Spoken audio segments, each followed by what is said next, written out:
I'm gonna come with a European reference. Sound not the sign. What they sound? I'm gonna come with a European reference. All right. I'm gonna come with. It's probably on the video. I'm gonna come with a European reference. You know why?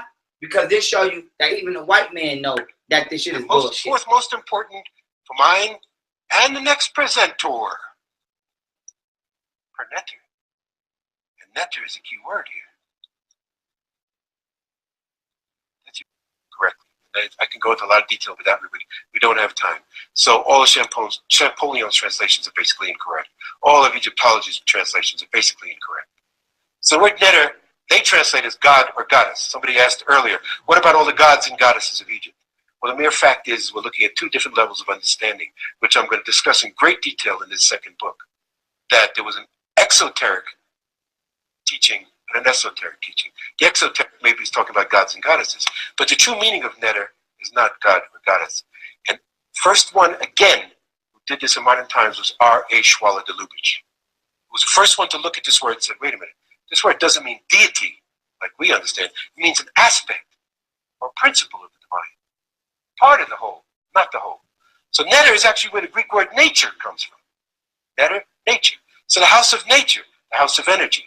Pyramid, Greek word pyramidos, fire in the middle. Much closer to the true understanding. Had nothing to do with two. So of course at this point we always stop and say, in its original inception, in its original creation, no one was to be ever buried in a pyramid. Perkai is a tomb. This is not tombs. So this throws out 90% of Egyptology right here. They're talking about pyramids, kings being buried in pyramids. Nonsense. And Christopher will greatly elaborate on this and show you unequivocally how this was a machine. Great Pyramid, not a tomb. And show you unequivocally how this was a machine. Good night, bitch. Good night. So not only do we got an African reference, we got a Caucasian reference. Even white people know them motherfucking meditation ain't even in sight.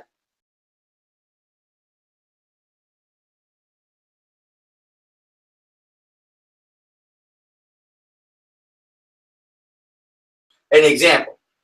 This is the beetle that they call Kepra in Egyptology or in Egyptian Kemetic science, whatever you want to call it at this point. Now, the beetle, we know from studying, you motherfuckers watch Animal Planet, every morning during sunrise, the beetle goes and takes all of the dung, which is just feces from another animal, and it rolls it up into a giant ball, and it drills a hole in it, it plants its larva into the beetle. When the eggs hatch, the larva has an immediate food source.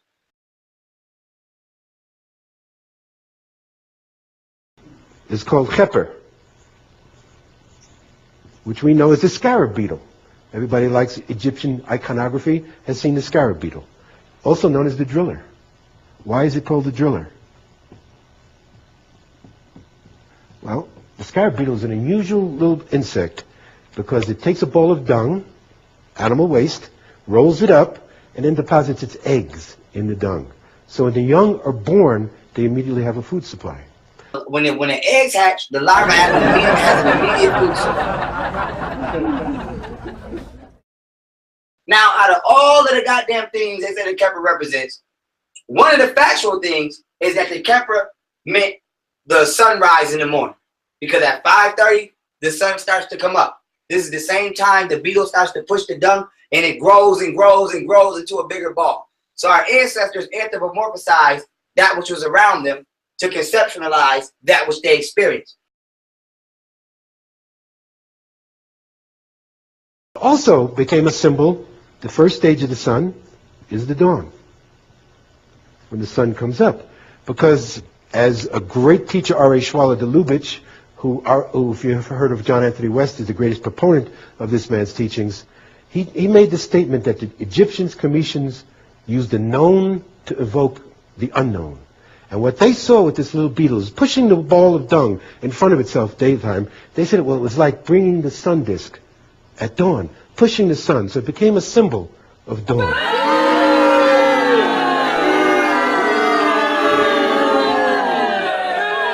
So this is why everything in Egypt has a yellowish binge or shade to it. And I know some of y'all want to be cute and say it's not really yellow, it's red. We ain't doing that right now.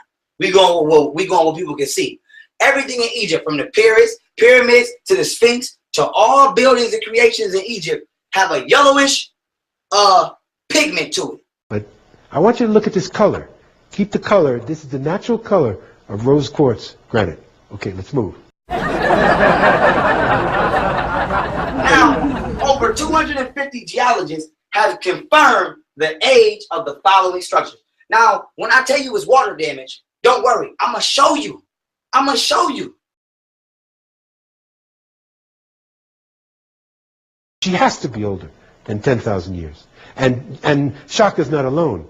When he gave a presentation at the American Society of Geologists in San Diego in 1995, I think it was, he had 250 geologists lined up after his presentation to verify, to stand with him. Over 250 geologists have confirmed the age of the following structures. Now,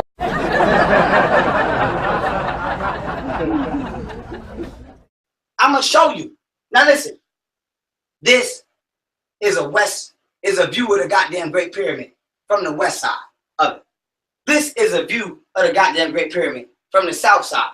Now mind you, a lot of motherfuckers gonna try to get cute and say, Pharaoh, that's not water damage, that's rain damage.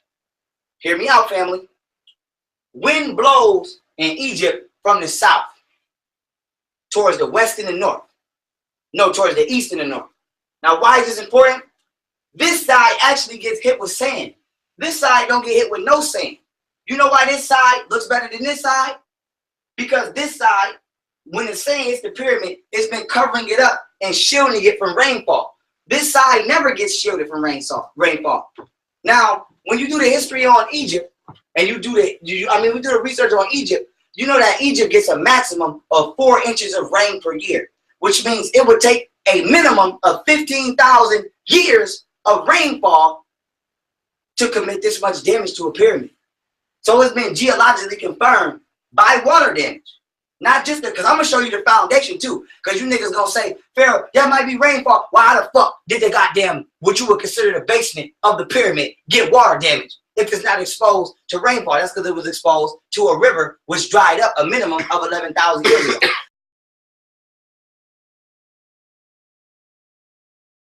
And this we're working on. This is not as clear as the Sphinx, but this is the west side of the Great Pyramid. Here are some of the original casing stones still left. Now this pyramid facing west is not subject to wind and sand, to the type of erosion that usually appears, because the wind in Egypt is known as the khamsin. It comes out of the south, and I've been there when it happens, and it can just scorch your eyes. That's why you usually have these little Arabic face masks to protect you from the sand and wind. You saw that in Lawrence of Arabia, whoever saw that movie. But this doesn't face the sand, the wind and sand. This faces the west. So the only type of erosion I speculate that this could be water. And if this is water erosion, again proves the pyramid is older than 10,000 years. This is not as strong as we have at the Sphinx. I want to see Robert Schoch and other geologists comment on this, whether they think this could possibly be water erosion, not sand. So it's something we're working on. Thank you. Now this is the Sphinx. They say Khafre built the Sphinx. Do y'all see these big ass goddamn cracks in this Sphinx? Do y'all see that? 4 inches of rain a year don't do that. Okay? 15,000, 20,000 years worth of rain does that at that minimal amount. It barely fucking rained in Egypt. It's a fucking desert now. This is the back of the Sphinx. The goddamn back is worse than the goddamn side. Look at this shit. This shit caked in. So 4,000 years of water damage does not do that. 15,000 years do. And if you don't believe me, like I said, this has been confirmed by Robert Schoch. Schoch, a great geologist, 17-page resume. Andrea actually leads tours to Egypt with Robert Schoch, one in March. Incredible man. I've met him.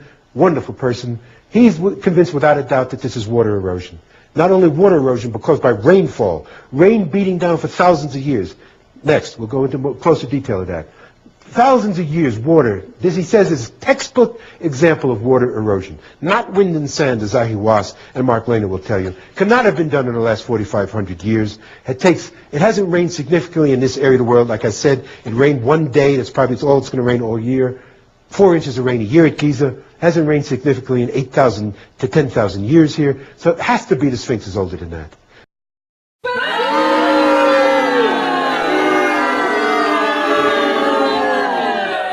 250 geologists. These geologists ain't a part of no secret society.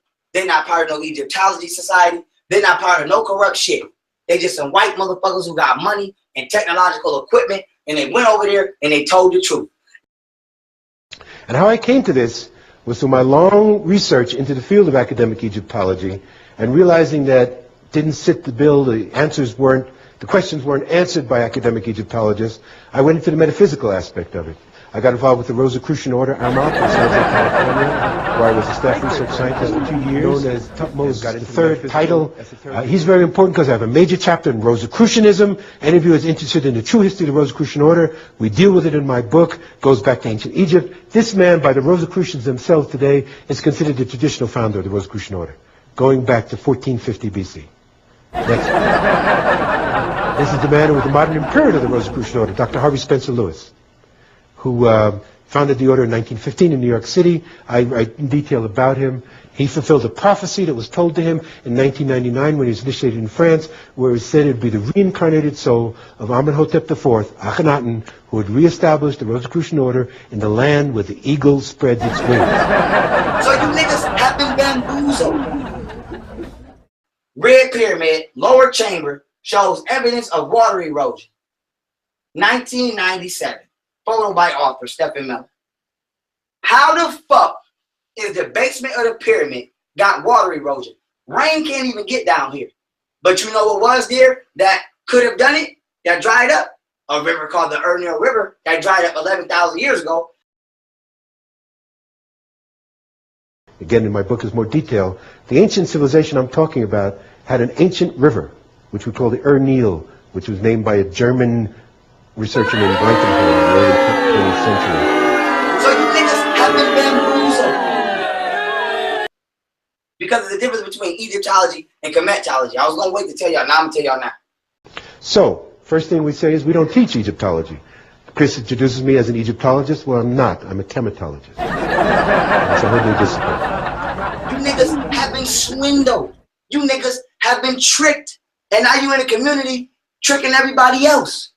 Shame on your goddamn ass. But you know what? Tricking niggas a tricky nigga will do. Tricking niggas a tricky nigga will do. Here we go. Kim actually meant black land. But why did it mean black land?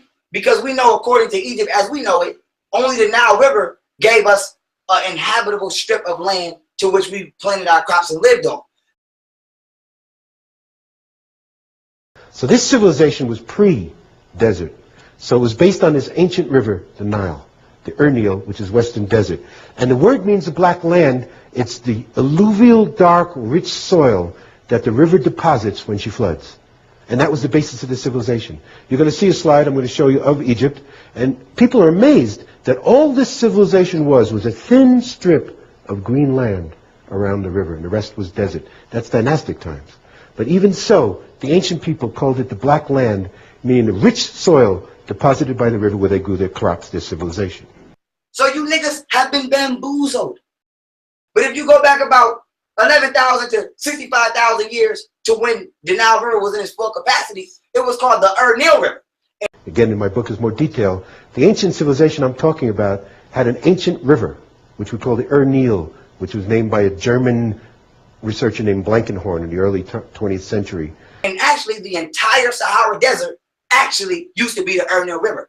But if you go back about 11,000 to 65,000 years to when the Nile River was in its full capacity, it was called the Urnil River. Urnil, which was named by a German researcher named Blankenhorn in the early 20th century. So you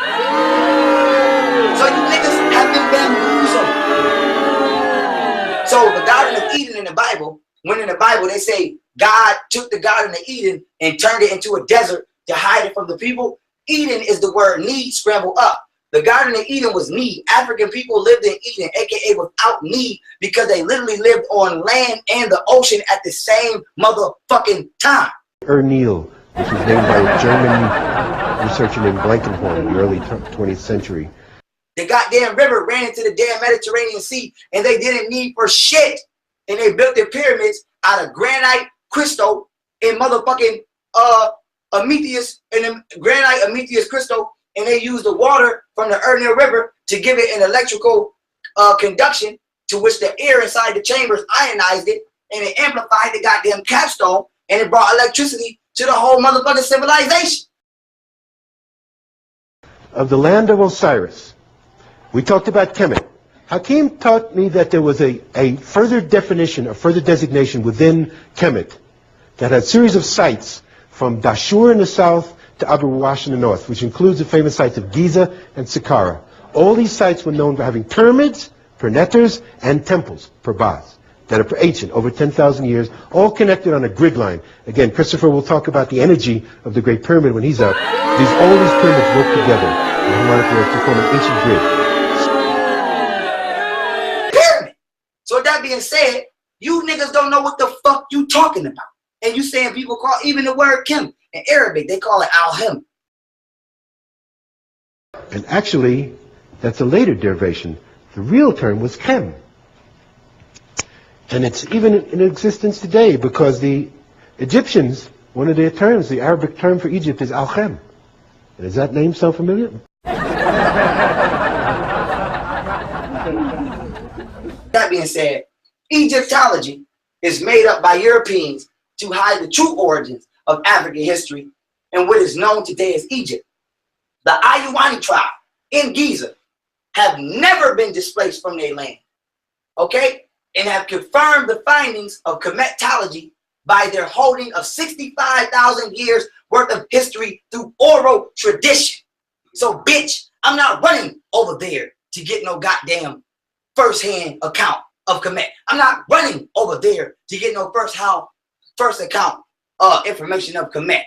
In 92, I went to Egypt for the first time, and I met the man who is my teacher, and his name is Abdel Hakim Awiyan. Everybody knows him as Hakim. He's a well-known tour guide. He is retired now, but he has over 50 years experience in the field as a tour guide. Most people have been to Egypt and say, oh, I know Hakim. He's a great tour guide. Well, in the early 1990s, he also revealed himself as an indigenous wisdom keeper, part of an oral tradition. Now, people who know Native American traditions, who studied the Native American tradition, know that the oral tradition, and in part in Asia, is very much a part of these cultures. Well, it's also part of Africa, but no one has ever considered, certainly not Egyptologists, that there is an oral tradition. And Hakim represents that.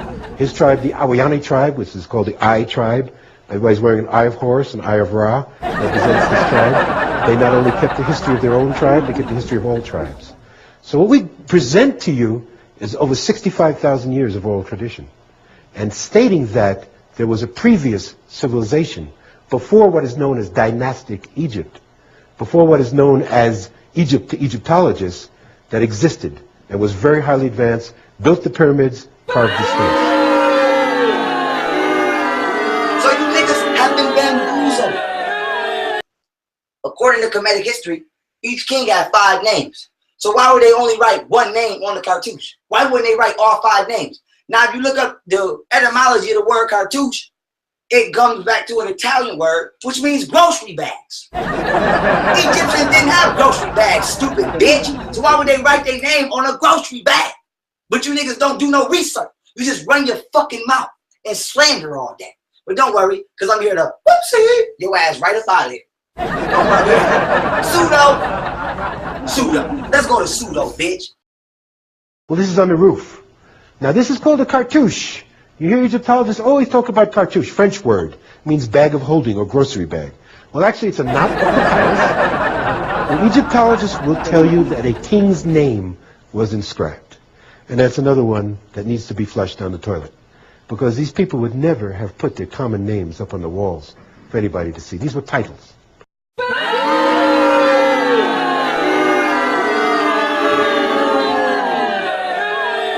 So you niggas have been bamboozled.